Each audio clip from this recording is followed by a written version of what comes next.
കഞ്ചാവ് കടത്ത് കേസിൽ പ്രതികൾക്ക് 15 വർഷം കഠിന തടവും 1.5 ലക്ഷം രൂപ പിഴയും ശിക്ഷ വിധിച്ച് പാലക്കാട് ജില്ലാ അഡീഷണൽ സെഷൻസ് കോടതി. മലപ്പുറം പെരിന്തൽമണ്ണ സ്വദേശികൾക്കാണ് ശിക്ഷ വിധിച്ചത്.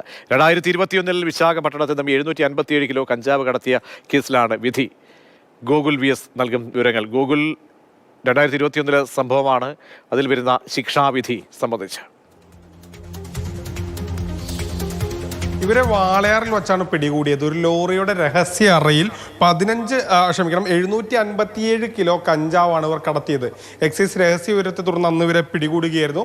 പിന്നീട് നടത്തിയ അന്വേഷണത്തിലും അതോടൊപ്പം തന്നെ വിചാരണയിലും ഇവർ കുറ്റക്കാരാണെന്ന് കണ്ടെത്തി 15 വർഷം കഠിന തടവാണ് ഈ 3 പ്രതികൾക്കും വിധിച്ചത്. മലപ്പുറം പെരിന്തൽമണ്ണ സ്വദേശിയായ ബാദുഷ, മുഹമ്മദ് ഫായിസ്, ഇടുക്കി ഉടുമ്പൻചോല സ്വദേശിയായ ജിഷ്ണു എന്നിവരെയാണ് പാലക്കാട് ജില്ലാ കോടതി 15 വർഷത്തേക്ക് ശിക്ഷിച്ചത്. അതോടൊപ്പം തന്നെ ഒരു പ്രതി ഈ കേസിൽ ഒളിവിലായിരുന്നു, 4ാം പ്രതിയായ സതീഷ്. പിന്നീട് ഈ വിചാരണ നടക്കുന്നതിനിടയിലാണ് സതീഷ് എക്സൈസിന്റെ പിടിയിലാകുന്നത്.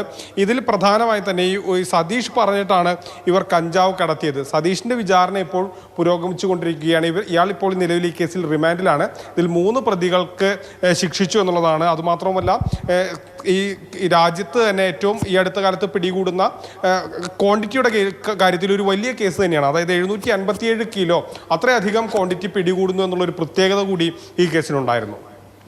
ശരി, ഗൂഗിളാണ് വിവരങ്ങൾ നൽകിയത്. സമീപകാലത്ത് നമ്മൾ കേട്ടതിൽ വലിയ അളവാണ് ഇവർ കടത്തിയത്. ആ അളവിലാണ് ഇപ്പോൾ ശിക്ഷാവിധിയും കടുത്ത രീതിയിൽ വരുന്നത്.